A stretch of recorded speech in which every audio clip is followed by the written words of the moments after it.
Hi everyone, this is Sam Black with Drafting Archetypes, and today I'm going to be discussing blue-green frogs in Burrow.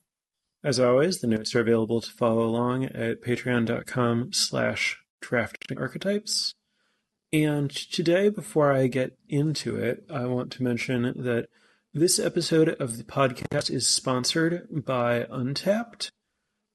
Untapped recently did some consulting with me, or I did some consulting for them to help figure out exactly how best to present their limited data. So Untapped is getting into the sharing aggregated limited data market with information that's very similar to the stats I regularly reference and talk about from 17 lands. The biggest difference is that Untapped offers pretty robust visual views.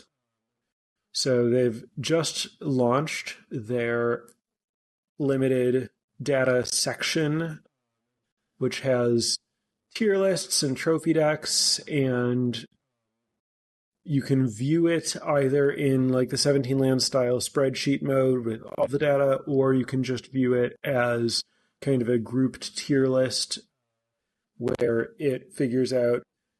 You can actually have it tier by whatever kind of data you want, and then it'll just sort it based on categories and big gaps, and it makes it very easy to kind of parse all of it at once. So it's very good for just kind of studying the format as a whole, getting a nice, simple snapshot of that.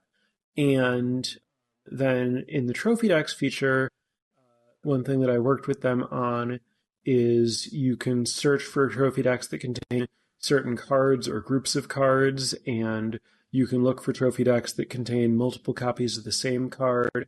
So there's a lot to play around with in terms of the different stats that it shows. So kind of a nice new tool to have available to limited players who are interested in data. And I think that the visual view for just getting a big overview of which cards are succeeding in the set in particular is a nice new tool to have in the space. So mtga.untapped.gg/limited will take you to that set of stuff, and then you can play around with it from there. So I used that myself in preparing for this episode, and yeah, let's get to it. So blue-green is the fifth best performing archetype and the third most drafted archetype. Blue performs poorly overall. This is the best performing blue archetype. The top three archetypes are just the three color combinations of Abzan, and then the one other deck that performs better than blue-green is black-red, though it's drafted significantly less than blue-green. The most important and best commons for blue-green are Pond Prophet and Sunshower Druid. That's the blue-green hybrid 1/1 that draws a card when it enters, and the green 0/2 that puts a +1/+1 counter on something and gains a life when it enters. These two are kind of the glue that makes everything else work. You really need a number of frogs, you need cheap creatures, you need ETB abilities, and the deck is kind of good at like building engines and having stuff to spend its mana on. So it's nice to have like a lot of cheap creatures to kind of fill in the gaps in your mana usage and to make all of your other cards work better. This was certainly my experience early on playing with the deck. I felt like my blue-green decks succeeded or failed based on how many of those things you had. And then the stats support that those are the top two performing commons, which I was not surprised by. So that's like, there are a few different approaches you can take to like what you're doing with your blue-green deck, but all of them really want you to have that infrastructure of cheap frogs to make everything else work properly. After you have that, or the other cards to be looking for are Polywallop, the instant that costs 4 mana, -1 for each frog you control, and does damage to a creature equal to twice the power of one of your creatures. And Tree Guard Duo. This is a 4-mana 3/4 that gives a creature +X/+X for X as the number of creatures you control, and Vigilance. Really good at just pushing a ton of damage. Notably, this is a card that I personally undervalue a little bit, and honestly intend to continue undervaluing a little bit, just based on kind of my play style and what I'm looking to accomplish in the games. I'll touch on that a little bit more later. But if you're playing blue-green anything like as an aggressive tempo deck, then the Tree Guard duos are going to play really well, and that's going to be a very safe and reasonable approach to building your blue-green decks. If you manage to get a lot of Pond Prophets and Sunshower Druids, which you should be, like, if you're not getting those, you should probably be pivoting into a different deck. If you do have those or expect to have those, then you can start prioritizing cards that work with them, like Sticky Tongue Sentinel, the 3-mana 3/3 reach that picks up a permanent when it enters. Run Away Together, the 1 and a blue bounce spell that bounces one of your creatures and one of your opponents. Lily Splash Mentor, the uncommon 4/4 reach that you can spend 3 mana to flicker something and put a +1/+1 counter on it at sorcery speed. Long River Lurker, the 2/3 frog that makes one of your creatures unblockable and then flickers it when it connects and gives all of your frogs ward 1. Splash Portal, the sorcery for a blue that flickers a creature, and if it was one of the blue types, draws a card. And then if you want to get really fancy, you can get into stuff like Gossip's Talent and Honored Heirloom. Gossip's Talent is the blue talent that makes your creatures surveil, then makes your creatures, lets you make one of them unblockable, and then lets you flicker a thing that damages your opponent as you level it up. And Honored Heirloom is the 1-mana artifact that you can tap 4 mana to draw a card at sorcery speed, but you can decrease the amount of mana you need to spend by tapping creatures instead. That plays pretty well if you have a bunch of Pond Prophets and Sunshower Druids that contribute to the mana there. This archetype, as I mentioned, plays pretty well as an aggressive or tempo deck, which is where, if I think the aggregate stats point to players drafting it that way, and I think that's a valid approach. However, I personally prefer to play it as more of a control deck. This should be totally unsurprising if you've ever seen me draft anything. The data would suggest that you should do this, but I like including cards like Long River's Pull and Spellgyre, 2 uncommon counterspells. Long River's Pull is blue, counter a creature, or you can gift a card to counter anything. And Spellgyre is 2 blue, counter anything, or Surveil 2, Draw 2. I like both of those as control cards. And then I like to play Barkform Harvester, the 2/3 reach changeling that lets you spend 2 mana to put a card from your graveyard on the bottom of your library. I only like to play this if I'm planning to have the ability to play games where I draw more cards than my library includes. This is best if you're splashing black and doing more self-mill type stuff. And then if I'm playing it, I like to have cards that let me get it back from my graveyard to my hand, like Peerless Recycling, so that I can loop it and the recycling to make sure that I don't lose my Harvester to a removal spell, and then I can plan to win a super long attrition game. Building the deck this way works if you focus entirely on playing defensively, and then if you play defensively and have some of these better control tools toward having inevitability, so you have some removal, some counter spells, so that you're not going to lose to your opponent drawing their bombs, then you can start to think about playing cards like Gossip's Talent or Stocking the Pantry. Stocking the Pantry being the green enchantment that gets a counter whenever you put a +1/+1 counter on a creature you control, and then lets you spend 2 mana and remove a counter to draw a card. If you have these sorts of super long game engines, then you can turn your interactive spells and library looping into eventually winning the game by bearing your opponent card advantage without needing to attack. all of these cards independently have pretty bad win rates, but to me, that just suggests that you should play them judiciously when you have a clear plan about how you're going to use them, and that you shouldn't generically put them into any given like aggressive blue-green deck. The slower versions of blue-green can splash pretty well. The faster versions, of course, don't want to splash as much. See splashing in any archetype in any format. And if you are splashing, black is the splash you'd most likely want. That lets you kind of pivot smoothly into a broader Sultai graveyard archetype that I suspect I'll end up devoting a future episode to, that can really use any combination of frog, squirrel, and rat synergies pretty well, and a lot of those things play well with each other. A notable thing about this archetype, when it comes to reasons to draft this deck, it's worth noting that the top uncommons for both of these colors are not specifically frog related, so those aren't really going to just like put you in frogs.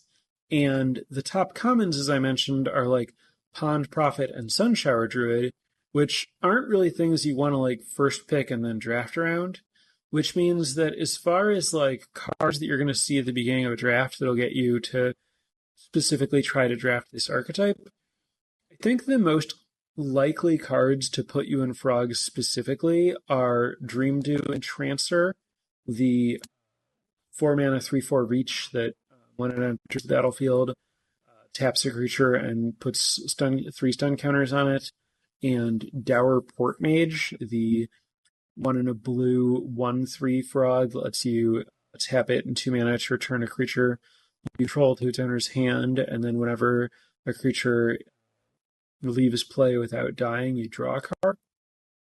So, kind of noteworthy that like there are only rares that are really putting people into this archetype, which means that if it's an archetype that you want to draft for whatever reason, either just you generally like it or you're seeing some cards that suggest that it's open, I think that if you kind of like cut cards that might lead someone to want to go into it, then it's somewhat likely that no one at your table will be drafting it because there just aren't that many cards that they could take that would make them commit to it early. So, little food for thought there. And that's it, really. I think the archetype's, pretty simple. You have your ETB frog synergies and your pick up your frogs synergies to work with those, pick up or flicker. And, you're mostly just trying to build your deck in such a way that you don't fall too far behind when you're picking up your own stuff, which means prioritizing having cheap plays that keep you ahead and having some cheap interaction, like ideally Polywallop, but in some cases Runaway Together can get you there instead. And then, the biggest question while you're drafting it is whether you want to get into some of these like grindier engine cards, whether you want to try to enable that stuff that's going to take a lot of time to, like, even if you have ways to get counters on stocking the pantry, or if you have Gossip's talent, these require a large mana investment to start drawing extra cards. So you really need to make sure, if you're trying to use any of these engines, you're going to need to make sure that you prioritize first getting into some kind of like locked up board. And the fact that most of the frogs have reach helps a lot with that, but you really need to first and foremost focus on drafting your deck in such a way that you're getting to a board stall and your opponent's not killing you. And then from there, you can focus on figuring out what you're going to do to like break that stall and win the game. And that could be looping your deck, or it could just be playing some larger creatures and or tree guard duos.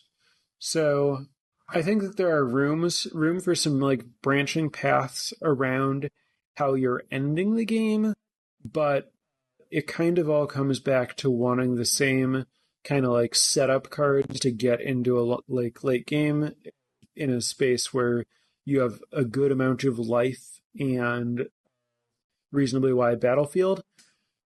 The good amount of life part is really important to make sure that you don't kind of get like burned out by the red decks like lizards and otters. And then reach, like, in general, blue-green is on the slow side, which means that you kind of need to be prepared for all the different ways that the faster decks are attacking you. So you need to be prepared for the decks that are going wide, the decks that are flying, the decks that are burning you out.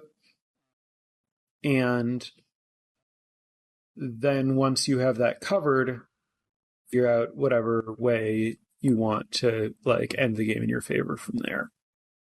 So that's kind of my opening treatise on frogs. So now I'm going to turn it over to Twitch chat for questions. So first up, are combat tricks useful in this deck? I wouldn't highly prioritize combat tricks because I want to be prioritizing my creature synergies, but because I am looking for cheap plays, because you do have the ability to spend a lot of mana pretty reliably, I think it's okay to play like the plus one, like the 1 mana green trick that gives a guy reach and untap. I don't remember exactly what it does. But yes, a few cheap tricks make some sense to use as tempo plays, and also if you're going more aggressive, they could also make sense there. Shore Up and Overprotect are also acceptable. The answer is I think it's fine to have like 1 to 2 tricks, but I probably don't want a lot of them. Mounting your own creature seems slow, especially in a format that seems to value 2 mana 2/2. Is the payoff really that good in blue-green to just flicker Pawn Prophet the whole time? If I kill your 3-drop Sentinel, that you just bounce your Prophet, you have no board? Yeah, so you have no board if like you curve Pawn Prophet into a Sticky Tongue, but the alternative where you played a 3/3 that didn't pick up the Pawn Prophet is that you have like a 1/1 instead of nothing. And those aren't really all that different. So like, yes, if you're on the draw and your 2 mana play was a 1/1 and your 3 mana play didn't contribute to the board, or like your 3 mana play didn't, like, if they answer your 3 mana play and they curved out and you were on the draw, then it could be too slow, which is why, it's nice to like also have the Sunshower Druids so that you're kind of like covered a little bit from these aggressive starts. But only Sticky Tongue requires actually picking up your card, right? Like if you curve Pond Prophet into Lily Splash Mentor, then like you're not at risk of that. Like your guy's still in play, you still drew the extra card, and now the 3-drop that you played has ward. This is why Sticky Tongue Sentinel isn't like the highest priority common, even though it does have these synergies, and the 3/3 reach body for 3 is pretty good. It can be slow to pick up your own stuff, and you really do want to like draft your entire deck around accounting for the fact that it can be slow. You might not want to start the game by curving Pawn Prophet into Sticky Tongue Sentinel. You might want to play a different 2-drop that has like higher stats and then play the Pawn Prophet on turn 4 or something. So yeah, there are weaknesses to going too far into this stuff without having enough like cheap plays to cover you. But again, as long as you prioritize your really cheap defense and being covered on the first few turns, then you can start, turning these things into like reasonable blockers that also give you card advantage or whatever. How highly do you value Cash Grab with just a couple squirrels? It often digs for a high value permanent. I value Cash Grab extremely highly in actual squirrel decks where I'm foraging. If I'm playing frogs, I'm probably going to be very, very bad at foraging, and so I'm not going to try to have cards that forage, and I'm also not going to try to have cash grabs. If I'm in frogs and squirrels as dual supported types, which I have done and would enjoy doing again, especially if I'm getting into like a full Sultai deck, then I would start to value the cash grabs. But only if I had, enough squirrel stuff or just a huge amount of like graveyard stuff without squirrels somehow, but that's pretty hard. Most frog decks, I think, should functionally never pick a cash grab because cash grab should be taken pretty highly by the decks that want it. And so while you might play one if it didn't cost you a pick, it's unlikely that you should really have the option. Is this sort of bounce engine space doable in other green X color pairs? I've had some success picking the 3/3 alongside a couple of carrot cakes as a way to buy time. Yeah, I think that you can certainly pair light touches of these things with cards outside of just blue-green. I think, if you have, like, I've seen decks with like 5 carrot cakes or whatever, and I think carrot cake is a totally reasonable card to plan to pick up with Sticky Tongue Sentinel. Picking it up is probably not as good as picking up Pawn Prophet, but it's not a lot worse, and it kind of helps with your blue-green go-wide stuff to have that as long as you have sufficient support. How do you balance Lily Splash Mentor and Heirloom Epic sorcery speed activations with the counter spells you mentioned? I mean, the answer is basically contextually in the game, and if you're drafting in such a way that you have a lot of like sorcery speed stuff that you're planning to sink all of your mana into, then you would probably want to lean less on the counter spells.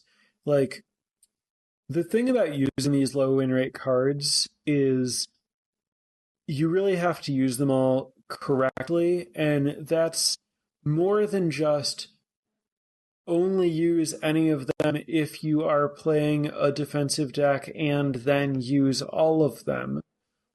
Unsurprisingly, simply combining a whole bunch of low win rate cards doesn't necessarily result in a good deck. So you need to, think out exactly how all of it's fitting together. And there are decks I can imagine where I am trying to fit Lily Splash Mentor or Heirloom Epic with a few counter spells. But it's not, obviously there is some tension there, and you'd only want to do it in the right way. It's weird because, you're basically always going to want to play Lily Splash Mentor if you're getting it. And then it's just going to be you will probably be trying to get to a game state where you can both use your Lily Splash Mentor to get some amount of value every turn and also hold up interaction. And if you have to give up some amount of value you can generate with your mentor, but you're still incrementally generating value with the mentor, then you should still be in a game state where you've already won, right? If you have mentor going and you can leave up a counter spell, the game's functionally over. So you're just kind of trying to draft the rest of the deck to make that happen at that point, I think. Regarding Spellgyre, 4 for a counter spell seems like a bad rate. I remember there was one in LCI that no one ever played. Are the conditions different enough in Bloomburrow that Gyre is good, actually? It's not about the conditions being different enough. It's about the counterspell not being the primary mode on Spellgyre. So 4 mana Surveil 2 draw 2 is actually a pretty good card.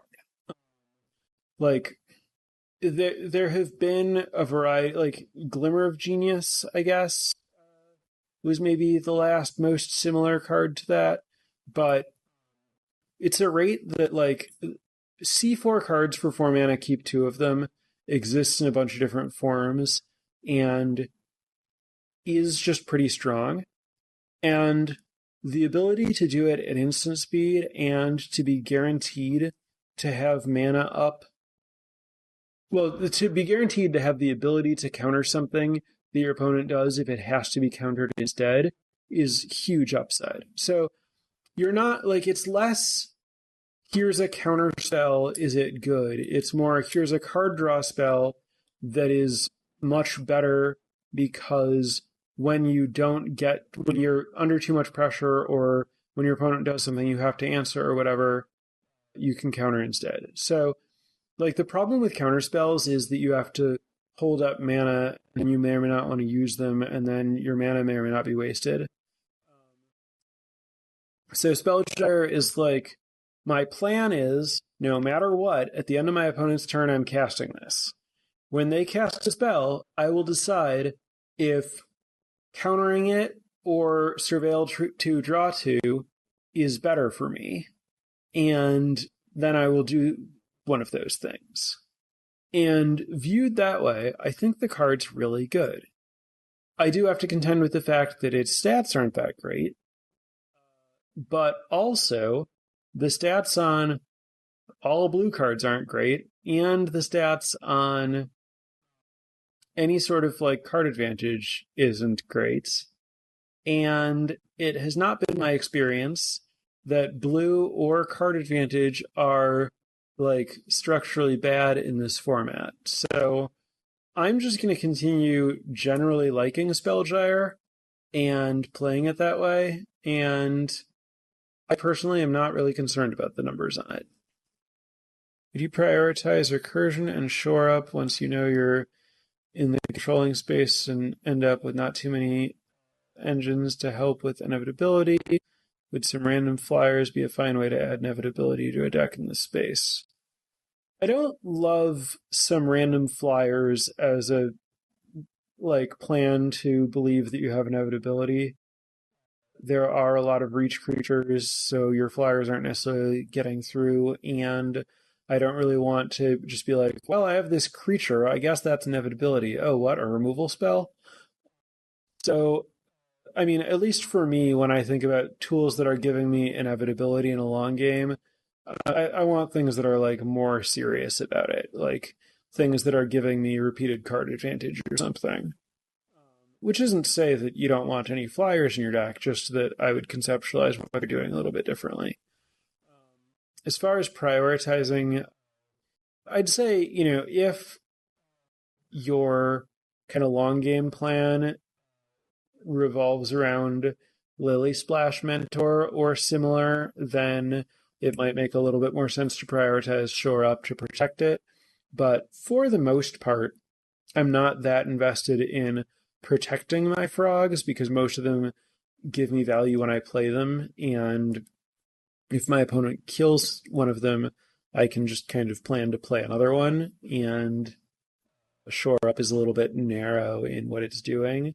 So while I like it some as a tempo play, I don't think that I consider it an important piece of, like, building toward inevitability. What are good decks to pivot into from a blue-green start? Sultai, I think, is kind of the best natural fit.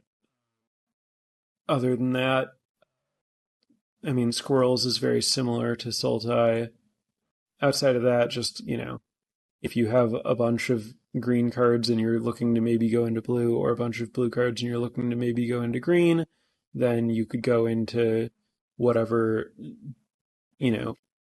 other color combination that happens to be open with the cards that you have.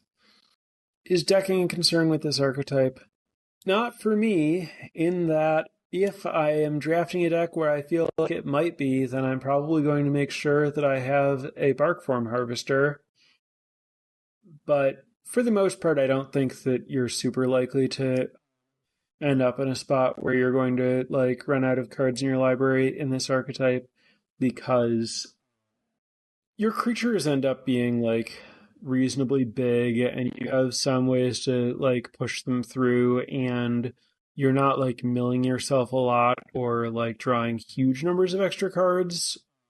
Like basically just the fact that like most of your card advantage is attached to creatures means that you're just going to end up with a wide enough board that you should be able to win through combat before you deck yourself, as opposed to like a deck where you just have a whole bunch of divinations or whatever and you might run out of stuff. What percent of blue-green decks want Bark Form Harvester? Pretty low. I think a pretty high percentage of blue-green black decks want it, and a pretty low percentage of straight blue-green decks want it. Is it accurate that most blue-green decks don't want divination or the draw 3? So that's the Pearl of Wisdom, the divination that costs 1 less if you control an otter, or the draw 3 that lets you gift a fish. I think that it is accurate that most blue-green decks probably don't want to play those cards. I think that you have enough other ways to draw cards or spend your mana, and then if I'm playing a couple of cards that are like dedicated card advantage cards, I would probably rather find a way to get like an actual engine card in my deck rather than a card that's just going to put me up a couple of cards once. And yeah, I think that's a better approach. Is Daring Wave Rider a good inclusion in this deck so you can bounce it and have that inevitability you were discussing earlier? Yeah, I mean, Daring Wave Rider is a pretty strong card. It depends a little bit on what kind of spells you have to cast with it. And again, Daring Wave Rider is like a 2-for-1, which is a good card, and then like it's a 2-for-1 that you can potentially pick up and use again. Somewhat less of like hard inevitability type card than the like repeated draw cards are, but still a card that I think can make sense as a top end play. I do think you want to be careful in blue-green about how many like 6 mana cards you play. I think you don't want more than, like 2 or 3 of them at most. But there are a lot of like good 6 mana cards like Wave Rider and Calamitous Tide and the Moose and assorted rares like the Seasons. So yeah, I mean, all of that stuff is good. You just want to be careful about how much of it you have. Is Patchwork Banner ever worth playing in blue-green? Yes, Patchwork Banner is great. I would say Patchwork Banner is usually worth playing in blue-green, even if you're not splashing. Since you have like the Pond Prophets that are kind of cantripping into play, you're kind of a little bit more of a go-wide deck than it looks like, and you're pretty good at spending the extra mana. And if you draft Patchwork Banner early, then it helps you potentially splash some other cards. But yeah, you should basically always play Patchwork Banner if you have it in blue-green, and you should prioritize it reasonably highly. It's a very strong card. Prepare for light speed.